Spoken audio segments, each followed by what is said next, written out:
es agradecer también a la Universidad de Alcalá la ocasión tan bonita que me ha dispensado. Y la verdad es que yo pensaba que con la pandemia también se había ido esa idea, la ocasión tan preciosa de dirigir una pequeña colección de poesía. La idea es de Pedro Sánchez Prieto, yo no me la puedo apropiar para nada. Él ha sido generosísimo, lo hablamos mucho en su momento en la presentación que hicimos en la universidad, en Alcalá de Henares. Antes de la pandemia me dijo, en un encuentro casual, en una librería, no podía ser en otro lugar, en una librería de Alcalá, en Diógenes: hombre, Francisco, tú por aquí. Pues llevaba un tiempo pensando en crear una línea de poesía en Alcalá, en la editorial de Alcalá, en el antiguo servicio de publicaciones, y quién mejor que tú. Bueno, yo me quedé extasiado, empecé a pensar en autores como el aquí presente, el primerísimo de todos. Ahora diré que fue el primero desde el primer momento. Y llegó la pandemia y me dije, pues ya está, se ha olvidado este asunto, se lo ha llevado también la ola. Y no, recibí de nuevo la llamada de Pedro Sánchez Prieto diciendo, bueno, vamos, ¿a qué esperamos? La colección se llama De luz, piedra y espejo, poesía en la OH. Para mí la luz, la piedra y espejo son, ese heptasílabo quiere significar tanto la fachada de la universidad, tanto la materialidad tan icónica de la Universidad de Alcalá, como también su legado, esa luz del entendimiento, esa piedra sólida más allá de los vaivenes de la historia, y el espejo en el que nos miramos conocimiento, generación tras generación, para afianzar nuestro conocimiento. Claro, esa era la línea que queríamos abrir con esta colección. Queríamos hacer una colección que tuviera como seña de identidad el no tener una línea, el ser absolutamente panorámica. No sé si puedo desvelar próximas autoras, de hecho alguna hay por aquí. Mira con cara de póker, unas próximas autoras, de las que estoy muy orgulloso. Ariadna, si me lo permites, será autora dentro de poquito también.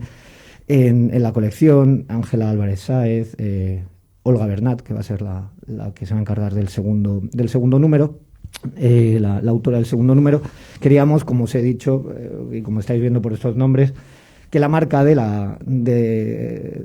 distinción de la colección fuera el carácter panorámico, que no hubiera una línea, sino una posibilidad de entrar por muchas puertas diferentes, por muchas puertas de entrada distintas a la poesía.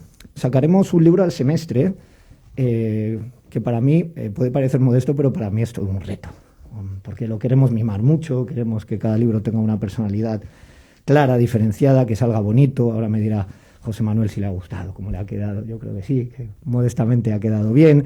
Le pedimos también a la poeta Esperanza Marqués, que es amiga común de muchos de los que estamos aquí, el diseño de la portada, de las cubiertas. Ella interpretó ese de luz, piedra y espejo mío y me dijo, esto es. Y la verdad es que quedó un diseño fantástico, que para mi gusto además va a ser otra de las marcas de las señas de identidad de la colección de ahora en adelante. Le ha puesto un sello inconfundible al libro y a todos los que vengan después. No me extiendo más. ¿Por qué, José Manuel? Es que la pregunta seguramente hay que plantearla al revés. ¿Cómo no iba a ser José Manuel nuestro primer autor?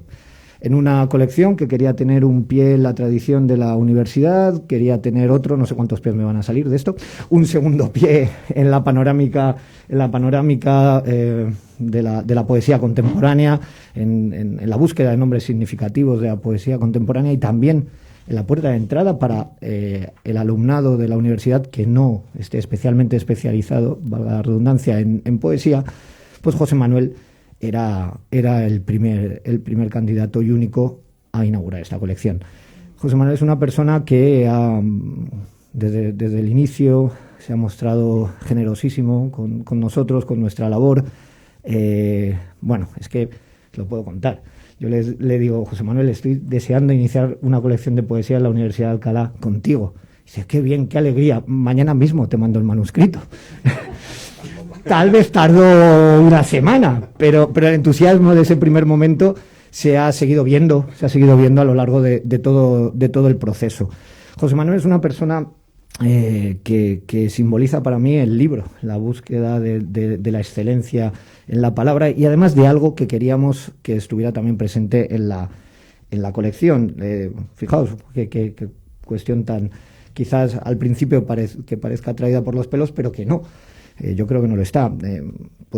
Todos los objetivos del desarrollo, o muchos de los de Agenda 2030, él la tiene, ¿no? La educación como un valor, la igualdad, la reducción de la desigualdad, la alianza para llegar a entendimientos, y ese pie que tiene él, iban a ser muchos pies, iban a ser un miriápodo, claramente, ese pie que tiene él siempre en la cultura del siglo de oro, que es otra señal de identidad, tanto del libro, como comprobaréis, como de nuestra universidad. No podía haber sido otro. Es que la elección era única, unívoca. No podía haber sido nadie distinto a José Manuel. Si os parece, le voy a dar la palabra porque yo no me quería extender. Mi labor aquí consistía en difuminarme lo más rápido y de la manera más honrosa posible. Vamos a darle la palabra a continuación a Javier Lostalé, que ha preparado unas palabras sobre el libro ya más en concreto. Y después abriremos un pequeño coloquio con peticiones del oyente, ya que tenemos además también otro pie más en el lenguaje radiofónico y en el ámbito de la radio. Habrá peticiones del oyente. Yo empezaré, ya sabes, con qué poema, que yo siempre te pido mi favorito de este libro, el que me deslumbró desde el principio, desde que me mandaste el manuscrito, y a partir de ahí, bueno, pues le iremos preguntando sobre líneas temáticas del libro, que es un libro riquísimo en la panorámica de propuestas que pone en juego. Y bueno, y a partir de ahí iremos engarzando también los poemas que nos quieras leer, José Manuel, que siempre es una maravilla escucharte. El otro día me decían, después de la presentación, y hoy será igual, que qué maravilla la sonrisa con la que nos los habías leído los poemas, que cómo nos habías hipnotizado con tu voz, y sobre todo con la cadencia maravillosa con la que tratas tus textos. Y al final habrá una sorpresa que no vamos a desvelar, porque esa es la esencia de las sorpresas. Muchísimas gracias, de verdad, a todos los que veo por aquí, que no doy abasto a dar abrazos en la distancia. Ahora los intentaré dar físicos después de muchos meses. Algunos de vosotros ya casi se me quiebra la voz. Y de verdad, gracias a ti, José Manuel, por la maravillosa labor que has hecho para poner en marcha, tú más que nadie, seguramente, junto a Pedro Sánchez Prieto, esta colección que me tiene a mí, bueno, pues de presentador en actos, pero poco más. Bueno, muchísimas gracias y os dejo con ellos.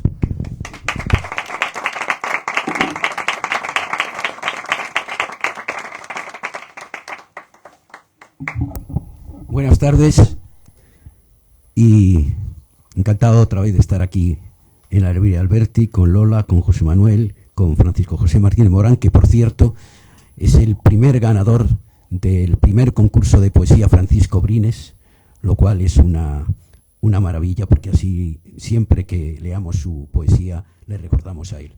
Bueno, él ha dicho algunas cosas. Es que presentar a José Manuel es imposible porque toca tantos palos que estaríamos aquí una noche entera para poder presentarlo. Yo creo que él con Cervantes es un poco como José María Micó, que está aquí con Dante, ¿no? Que se dice José María Micó y enseguida uno piensa en Dante, aparte de su labor poética, y lo mismo si hablamos contigo de Cervantes. Yo quisiera, antes de decir unas palabras sobre el libro, lectura de Elogio del Instante, lectura mía, claro, naturalmente, decir unas palabras que he recogido porque me parecen que son muy iluminadoras, de Pablo Moro, que figuran al frente de Inventario de una noche, que es una antología que publicó Sial de él. Pablo Mora, que es doctor en Humanidades de la Universidad Pompeu Fabra. Dice así: la poesía de José Manuel Lucía Mejías, afirma, son actos de resistencia. Busca en lo cotidiano lo trascendente y adquiere con frecuencia la forma y el contenido de un diario. Su vida interior se proyecta en el exterior. Los poemas de José Manuel son con frecuencia versículos extensos, narrativos y líricos. Y junto a la lírica no falta tampoco la épica. Su voz es deudora de la tradición y la repetición de motivos recuerda a los oratorios barrocos. Es una poesía principalmente erótica, es un canto al amor en todas sus formas, concretándose siempre en otro, real o imaginario. Siempre hay un otro. Desde luego el otro en general, como digo, siempre está presente. Otro al que se llega, lo dice también Pablo Moro, a través de la exploración de uno mismo, y siempre se está haciendo preguntas sobre quién es. Y ahora, después de esta introducción, que yo creo que resume muy bien Pablo Moro, lo que es la poesía en su conjunto de José Manuel, voy a ofreceros brevemente la lectura mía, por tanto muy subjetiva, de Elogio del Instante. Este es un libro, en primer lugar, signado por la gratitud. Gratitud a los poetas cuya lectura le ha acompañado. Gratitud a sus profesores, a sus alumnos, a lugares visitados y a obras de arte, ambos entrañados en su vida. Y un homenaje también, diría yo, a la realidad, a lo cotidiano, porque como piensa José Manuel, la literatura convierte la cotidianidad en algo eterno. A modo de relámpagos, voy a expresar lo que he sentido al leer algunos de los 18 poemas de que está compuesto Elogio del Instante. En los 3 primeros poemas, Teoría, Sonidos desde la cama y Sonidos desde el metro, se nos revela la naturaleza del instante cotidiano que, escribe, nace para desaparecer. Instantes íntimos de una mirada, un beso, instantes históricos o momentos de la creación. Se nos revela asimismo la interrelación entre alguien que está en la cama y lo que escucha en el exterior. Escucha todo, pero a través de unas palmas, de unas personas que están batiendo palmas, que imprimen hondura y misterio a la noche. Tan importante en esta poesía, como señala Caterina Ruta, que es una filóloga italiana y muy conocedora, con un ensayo muy largo, muy extenso y muy interesante sobre la obra reunida de José Manuel. En cuanto a los sonidos en el metro, nos llegan a través de un retrato microscópico de pensamientos, movimientos, gestos. La capacidad de observación de José Manuel es muy grande.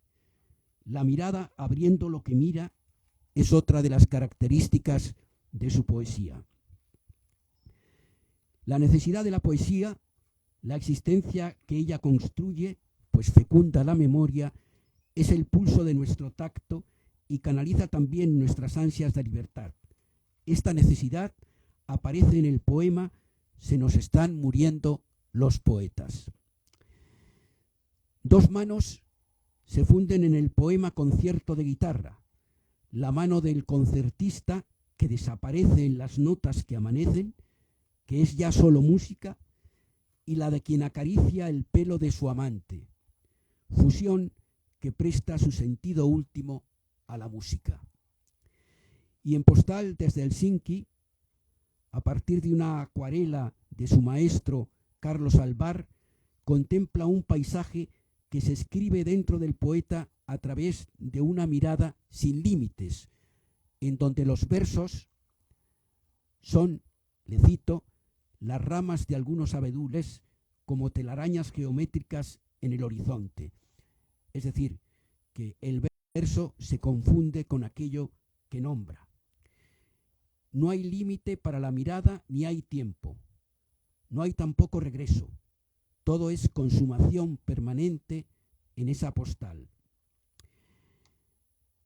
Ese considerarse, siempre lo ha dicho él, un eslabón de toda la cadena de escritores que le precedieron, aparece en su poema 17 de julio. Escribe porque no puede conversar con los poetas que en cada momento lee. Versos, por cierto, escritos que termina sentado en el andén del metro.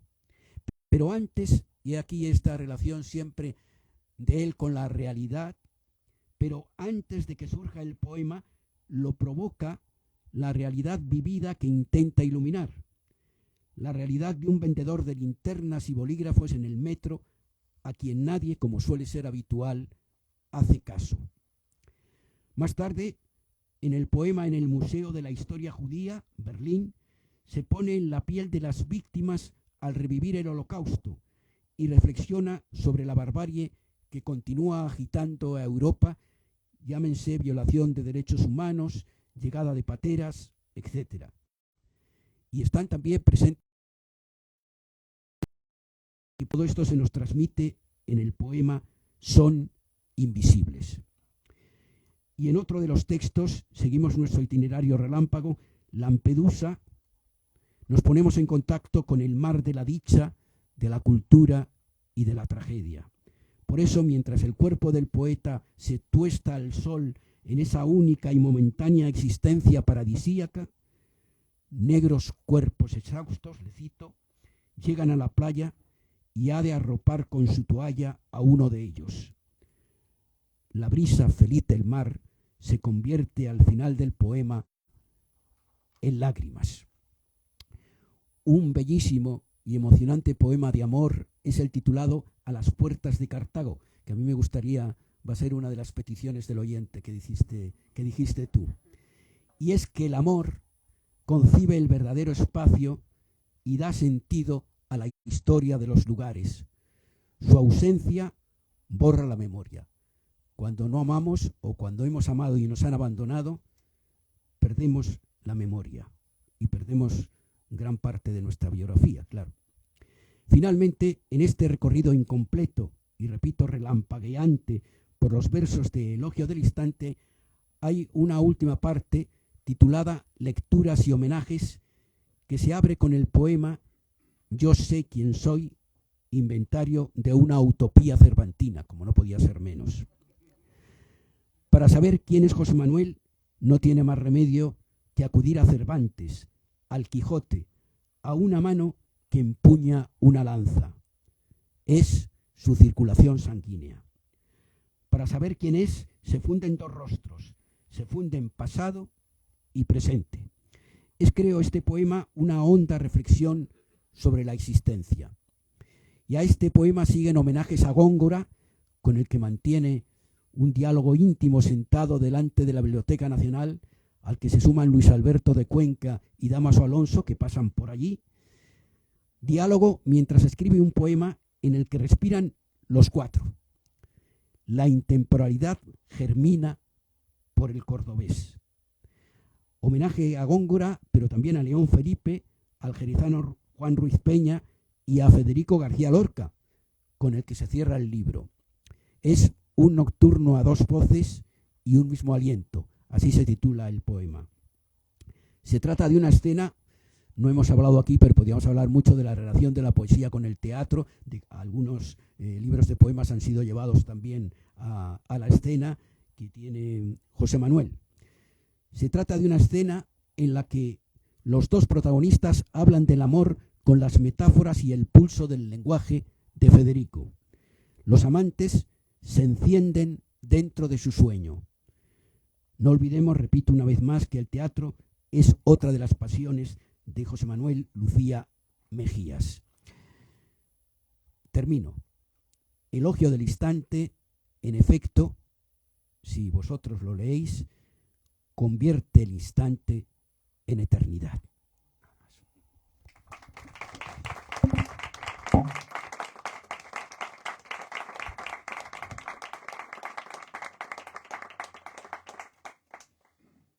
Bueno, pues buenas tardes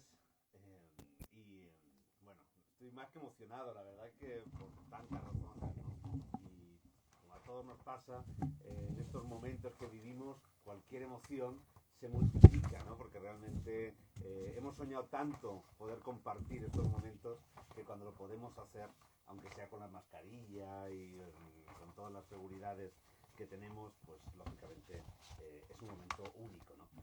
Estar en la librería Rafael Alberti, estar con Lola, que además hace toda la pobre las labores también de sujetar las redes sociales, es un verdadero, cuando la ve actuar, es un verdadero pilar no solamente de la librería, sino de algo fundamental que es, como decía Javier, al que agradezco, bueno, y ahora Paco, también muchísimo las palabras y un acto de generosidad. Es decir, ya tener la librería, abrirla, convocarnos, abrazarnos, estar siempre ahí presente, la verdad pues un acto realmente maravilloso. Y tenerlos a todos vosotros aquí, poder veros, la sorpresa de muchos de hace tanto tiempo de que no nos veíamos, y mucha gente que está también conectándose en internet, que no ha podido venir y está viéndolo, ¿no? Ya que estamos en el Alberti, ahora cuando estaba hablando Javier, estaba recordando eh, algo que es también ese instante en el que como profesor o como amigo o como conversador alguien nos dice algo que parece que no tiene más importancia, que es un instante cotidiano, y de pronto al final uno se da cuenta con los años de lo fundamental que ha sido. Y eso me pasó a mí con Alberti. Yo conocí a Rafael Alberti siendo estudiante de bachillerato, de la ESO, más quisiera yo, de BUP, siendo estudiante de BUP, que teníamos una revista en Las Rozas, y de pronto él iba algunas veces a Las Rozas y conseguimos que nos recibiera para hacer una entrevista. Y cuando estábamos con él, claro, unos chavales, nos habíamos leído los libros, todos nerviosos, en un momento dado llamaron por teléfono, nos cogió el cuaderno, leyó las preguntas, vio lo absurdas que eran, porque era, ¿qué es la poesía? ¿Usted cómo se inspira? Bueno, todas esas preguntas que creíamos que eran maravillosas y que eran la mayor, digamos, lo peor que le podíamos preguntar. Pero algo teníamos que le debió emocionar, y en un momento dado estábamos en un bloque de pisos en Las Rozas. Al fondo de ese bloque se veía una carretera, que es la que ahora, bueno, comunica o divide Las Rozas con Majadahonda, y en esa carretera de vez en cuando pasaba un coche, sin más. Entonces de pronto él nos dijo, eso es la poesía. Y entonces, claro, miramos y vimos una carretera en donde de vez en cuando pasaba un coche. Unos bloques en este lado de acá y otros bloques en el lado de allá, que es que si alguien conoce Las Rozas o Majadahonda, pues unos bloques sin ningún interés más allá de la calidad un poco que pueda tener la construcción o el lugar donde está. Y dice, eso es la poesía. Porque ahora, eso que aparentemente no tiene ningún interés, o sea, que aparentemente no está pasando nada, cuando uno lo recuerde, y lo vais a recordar, de pronto detrás va a haber una historia, algo que queréis contar, porque si lo recordáis es porque realmente había habido una vida que hay que hacer eterno, ¿no? No entendimos nada. Nosotros dijimos, este hombre ya, pobrecito, está mayor, y usted porque escribe poesía y no sé qué, y la esencia de la poesía. Y con el tiempo me di cuenta de que realmente, y cuando estaba leyendo Javier me estaba acordando, digo, ¿cuántas veces precisamente me pasa eso? Porque en muchas ocasiones, por ejemplo, cuando decía el poema de Góngora, el poema de Góngora pasó eso. Es decir, en un momento yo tenía que entregar un poema para un homenaje en un libro a Góngora, que se hacía en la Complutense, y ya no tenía tiempo, y entonces, bueno, iba a una representación de Daniel en el Fernán Gómez, y entonces tenía un poquito de tiempo, me quedé sentado en un banco de Recoletos y empecé a escribir, recordando las lecturas de Góngora, etcétera. Y de pronto apareció Luis Alberto, que iba a los Martes Milagro porque se iba a representar precisamente una obra de teatro sobre sus versos. Y estuvimos hablando y de pronto eso que era un gesto cotidiano que no hubiera pasado nada más que en una conversación, termina siendo un poema. Bueno, pues este libro, Elogio del Instante, es verdad que es un libro de agradecimiento, es un agradecimiento enorme a mis maestros que son los grandes o los pequeños escritores, esos escritores que en un momento dado uno ha tenido la suerte de que ha tenido ese diálogo, pero también los maestros de verdad, esos que en las clases, en un momento dado, pues han llegado a iluminar, ¿no? Y bueno, me hace mucha emoción que esté Fernando Gómez Redondo precisamente en la sala, un maestro, porque mi primer libro, el libro de horas, si nació y existió, fue por Fernando Gómez Redondo, porque era un libro imposible de leer, hasta que en un momento dado me obligó, yo era ayudante suyo, y obligó en sus clases, y de pronto yo tenía que sustituirle en las clases de teoría de la literatura, y entonces me leí su libro sobre la teoría del lenguaje poético. Entonces, de pronto descubrí lo que era, o sea, realmente el verso libre y las enormes posibilidades que el verso libre tenía para mi forma de escritura. Y ahí es donde el libro de horas de pronto adquirió un sentido, ¿no? Y ahí está. Entonces, los poemas del libro, de esa primera parte de homenaje, están dedicados todos a profesores o amigos que en un momento dado han tenido una parte importante de la vida.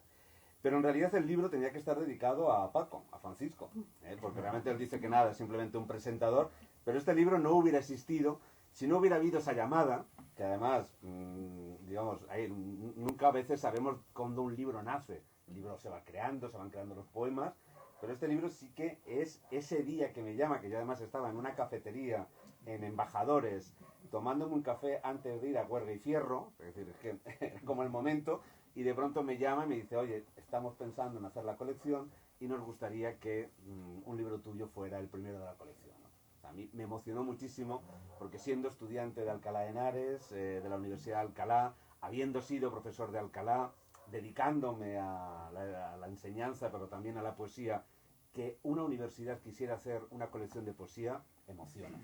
Porque realmente parece que la poesía o la literatura está al margen o tiene que estar al margen de la universidad, así que ya el poder tenerlo. Pero que hubieran pensado, y además otro gran maestro mío, como al que le tengo grandísimo afecto, como Pedro Sánchez Prieto, el director del Servicio de Publicaciones, pero sobre todo Paco, al que hace muchos años que nos conocemos y hemos compartido muchas aventuras poéticas por Alcalá y bueno, y no poéticas y al que bueno, además en esta cadena ha sido mi alumno o por lo menos le he tenido en clase, no sé si yo he sido su maestro, pero por lo menos ha estado en las clases, ¿no? Entonces de pronto fue muy emocionante y realmente es un libro que tiene esa idea de recopilación de poemas que yo tenía sobre escritores, porque además me dijo, bueno, esa idea también de ser un libro universitario, etcétera, pero es un libro que no tiene nada que ver con ese libro que yo le mandé, porque detrás de la colección hay también un equipo de lectores, un equipo de personas, algunas están presentes en la sala, de poetas, que en un momento dado no solamente han leído el libro, sino que han hecho muchísimas indicaciones de poemas que no estaban, o que estaban y que en un momento dado no tenían ningún sentido, que no funcionaban, partes de los poemas que en un momento dado no servían, o que no estaban en el tono que se necesitaba el libro. Es decir, ha sido un libro de construcción, ha sido también un libro en donde yo he aprendido muchísimo de esas lecturas y ha sido un libro digamos, de reescritura. O sea, realmente de esa primera versión a lo que el libro ahora vais a poder leer, todos los poemas, algunos habían sido publicados en antologías o en algunas revistas, no tienen que ver, porque lógicamente parten de ese poema, pero han sido completamente reescritos, ¿no? Y muchos de ellos por parte de esa lectura. Cosa que me parece fantástico viniendo de una colección universitaria. O sea, es decir, que en un momento dado, ¿qué es lo que puede dar un plus una colección universitaria?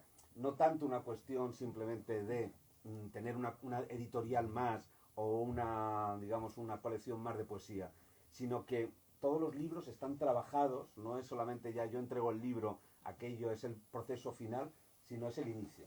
Y es el inicio además de un diálogo con otros poetas, digamos, con mucha generosidad de lectura y en un momento dado, en este caso, con un maestro de ceremonias como es Paco, que además tiene esa capacidad de hacerlo todo fácil y que si en un momento dado te tiene que decir estos dos poemas no valen, que en un momento dado tú digas, joder, si es que es verdad, como no me da cuenta yo.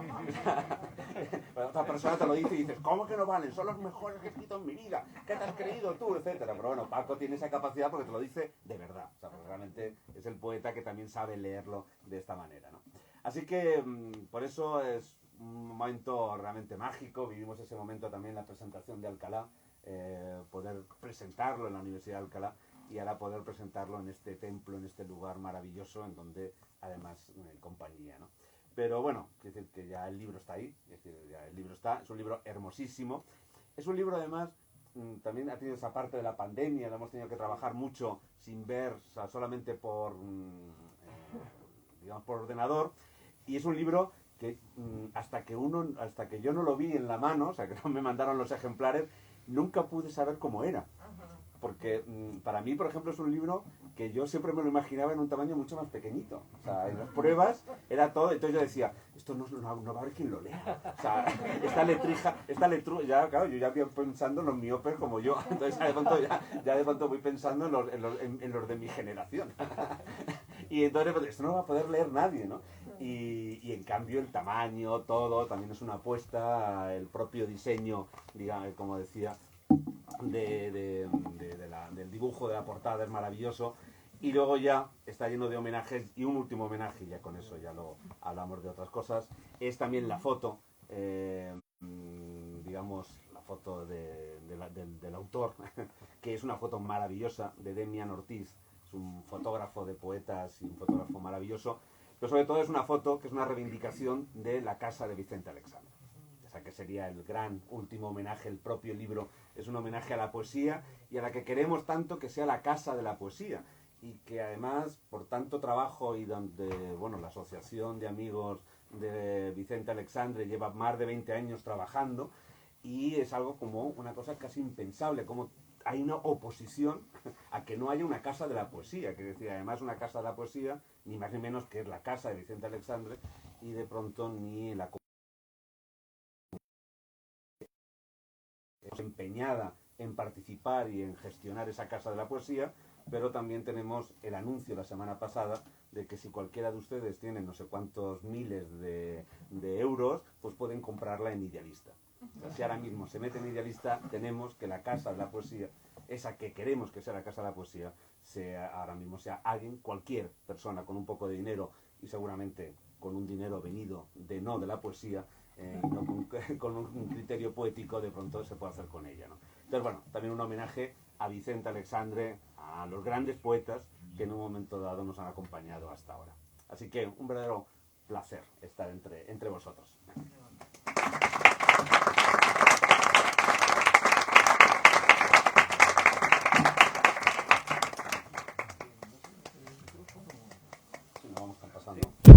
Bueno, muchísimas gracias, José Manuel. Generosidad la tuya, porque efectivamente yo tenía un reparo enorme cuando te llamo por primera vez en este disfraz mío de ser editor, habiendo los editores que hay aquí en la sala, que intrusismo, ¿no? La generosidad enorme que tuviste al aceptar todas las sugerencias. Efectivamente, el equipo, lo iba a comentar luego al hilo de otra cuestión, ya lo comento ahora. El equipo del que me he intentado rodear, pues yo creo que tiene un criterio muy bueno.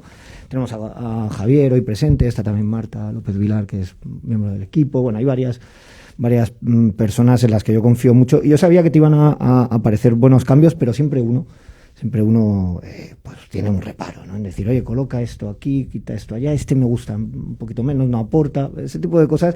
Más a alguien, que tú has dicho varias cosas que nos unen, más a alguien que ha sido tu jefe, que eso también nos ha unido, 4 años de ser mi jefe, pues siempre uno lo afronta con reparos. Tú sabes, esto no hace falta que lo guionicemos como una sorpresa.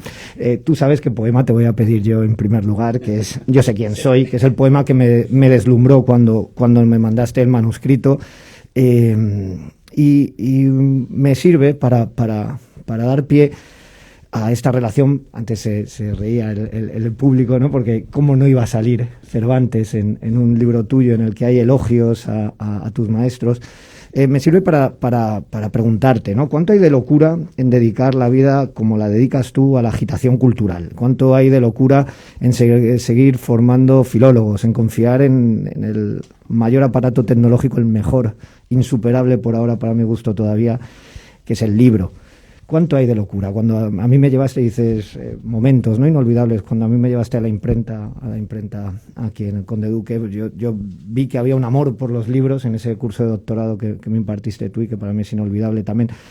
Había un amor incondicional a los libros, un amor quijotesco, puramente quijotesco, una labor vital basada en la palabra y por extensión en la cultura. ¿Cuánto de locura hay? Esa era una pregunta que te hice también el otro día, pero es que creo que es la piedra angular de este libro, y yo creo que es la puerta de entrada ideal. ¿Cuánto de locura hay en esta tarea interminable y tan ingrata? Bueno, pues mucha, y espero que mucha, o sea, espero que haya mucha locura, pero en esa locura sana, que es sobre todo la locura de pensar que no hay límites. Es decir, que para mí lo que hace que a alguien en un momento dado le podamos considerar loco es porque es capaz de ver más allá, o por lo menos de ver más allá, no solamente por sí mismo, sino que también los demás puedan ir a ese más allá, que en un momento dado pueda engrandecernos o enriquecernos, ¿no? Y en ese más allá, yo creo que también como generación, y eso ahora ya como una cierta edad ya empezamos a hablar de generaciones, eso, cuando uno es más joven no se plantea que existe o forma uno parte de una generación, ¿no?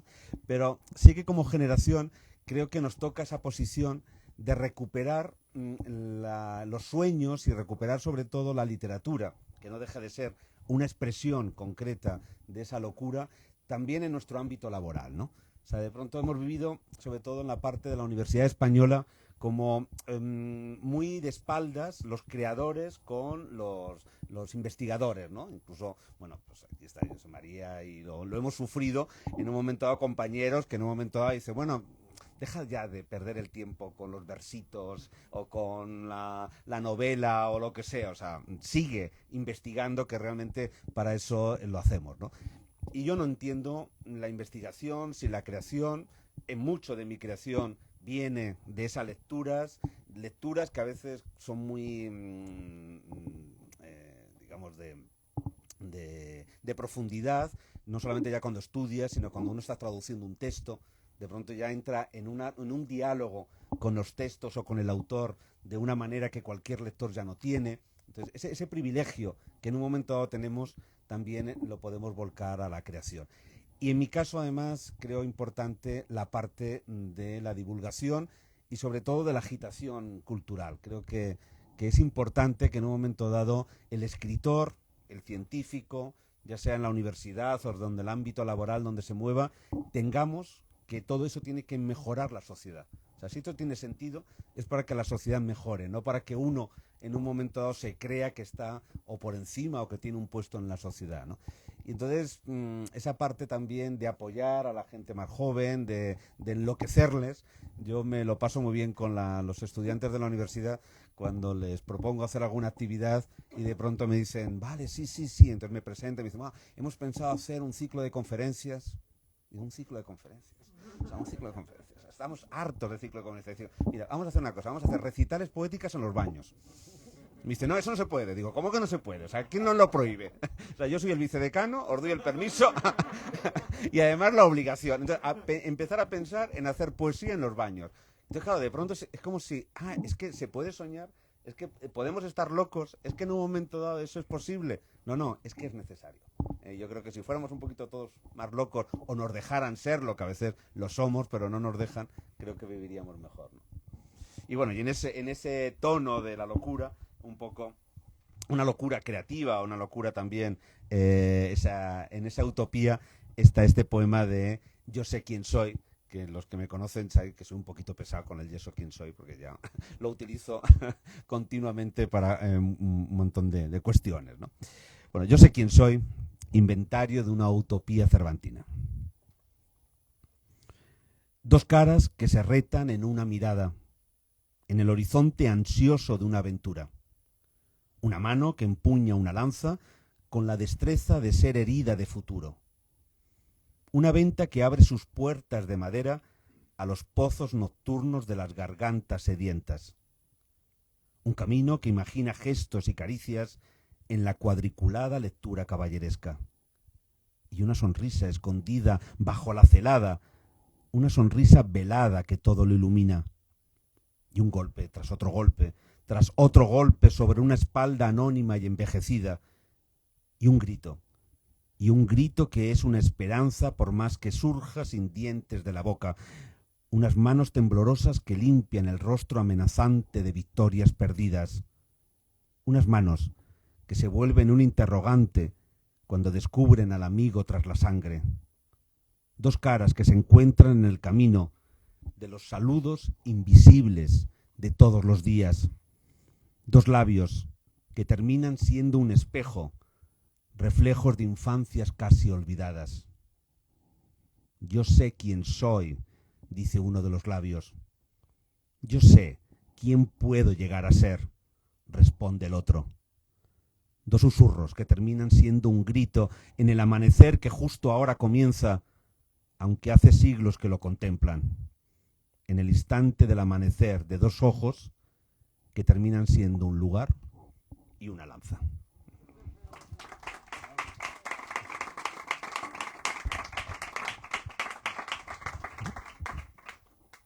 Antes de leer el poema de Cartago, que a mí es un poema de amor que me ha impresionado. Me gustaría que hablaras también de otro aspecto de tu poesía que es muy importante. Suele serlo en general en la poesía, pero en particular en la tuya, que es el silencio. La importancia que tiene para ti el silencio. Por eso el poema ese en el que estás tú en la cama y estás oyendo el sonido de la calle, pero un sonido muy peculiar porque ahí están batiendo palmas y por tanto el flamenco, y yo encuentro que hay una relación de ese sonido del flamenco, de ir a buscar lo profundo, pero después de escuchar eso, de pronto se queda todo, y lo reflejas en el poema, en silencio.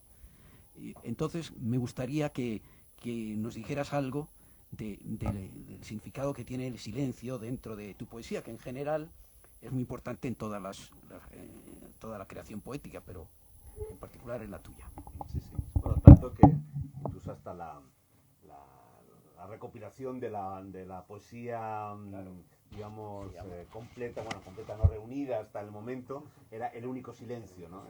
Se titula así, ¿no? Sí, es verdad, hay una parte ahí, creo que vivimos con tanto ruido alrededor, que es decir, que en un momento dado, creo que una de las funciones de la literatura, y creo que la poesía tiene una función especial dentro de la literatura, es poner un poquito de silencio. De la normalidad de la vida, esa vida cotidiana que es tan ruidosa. El teatro nos permite tener un espacio como paralelo, en cambio la poesía, como es de pronto permitirnos recuperar ese espacio del silencio, ¿no? Y es verdad que de pronto en ese silencio, que es el silencio de la lectura, el silencio del pensamiento, pero también el silencio de vivir. O sea, de no tener tampoco que estar haciendo cosas, sino también en un momento dado esperar que las cosas vivan, ¿no? Y tú formar parte de ellas, ¿no? Y es verdad que al final aparecen en muchos momentos de la poesía, ¿no? Y además, bueno, hay también un elemento esencial, cuánta poesía hay en el silencio y sobre todo en esas pausas que en un momento dado la poesía necesita para recuperar el ritmo, que en un momento dado es el ritmo de la vida, ¿no? Y yo creo que para mí algo que estamos perdiendo en la poesía, que es algo que nos cuesta muchísimo a los más jóvenes hacerles ver por qué la poesía es tan importante, es porque cada vez estamos haciendo la poesía cada vez más narrativa.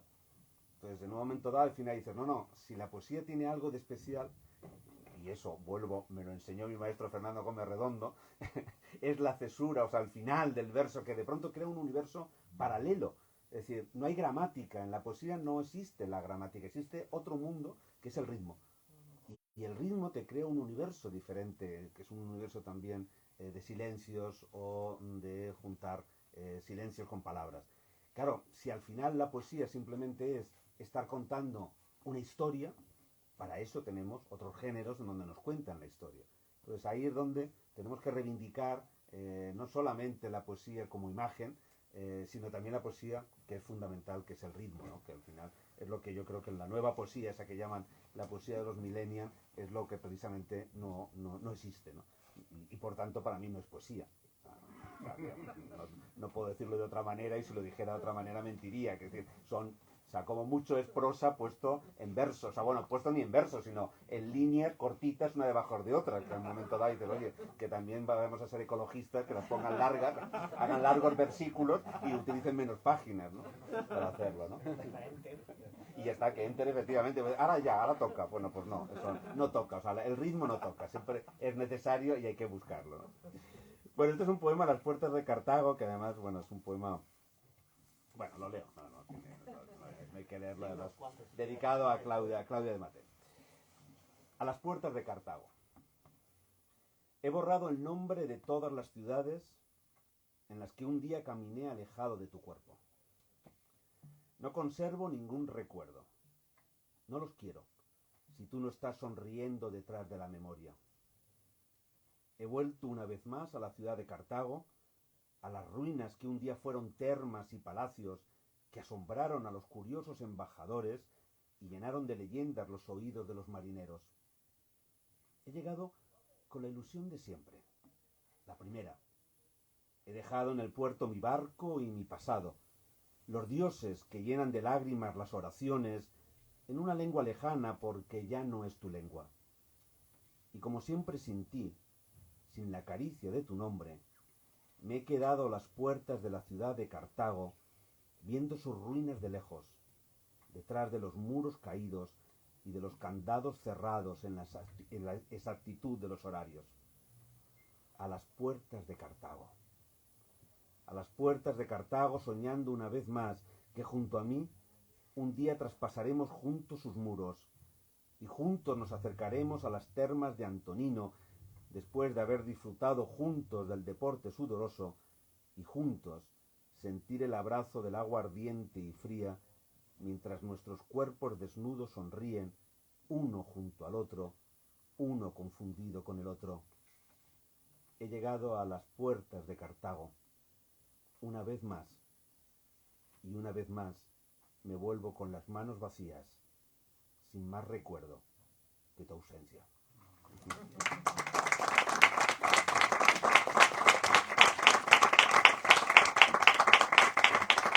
Y volviendo al Alberti.